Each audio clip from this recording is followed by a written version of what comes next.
Sandra Sabatini, Chiara Luce Badano, Laura Vicuña. Quel est le point commun entre ces personnalités?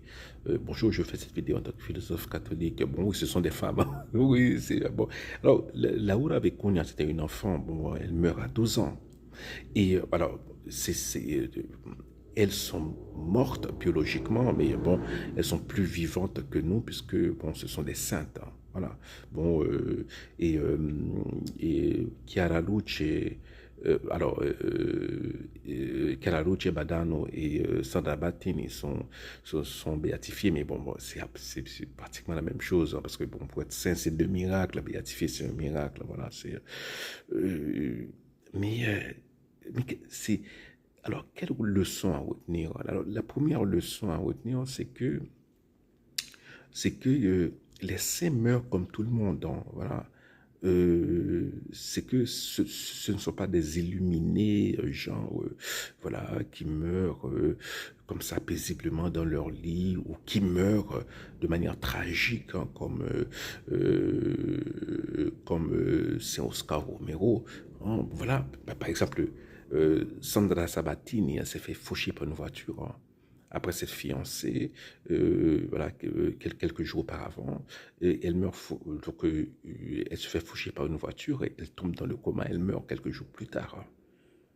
Voilà, une mort banale.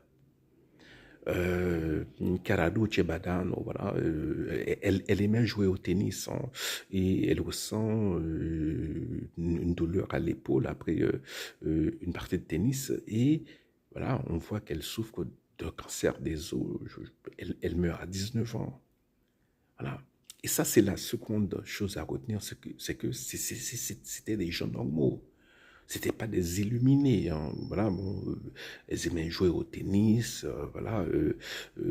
Sandra Sabatini, elle s'intéressait, elle voulait aller faire du bénévolat en Afrique, même lorsqu'elle, alors non, Chiara Luce voulait faire du bénévolat en Afrique et même lorsqu'elle est malade, hein, voilà, elle a fait elle aimait tricoter, donc elle a fait des trucs qu'elle a vendus pour financer, pour aider à financer un orphelinat. Hein, je crois que c'était au Cameroun, non, je ne me rappelle plus. Mais c'est juste pour montrer que ce sont des gens normaux, voilà, voilà que l'amour se vit. Hein, c'est aujourd'hui. Enfin, faut pas attendre 2 ans. Voilà, c'est aujourd'hui.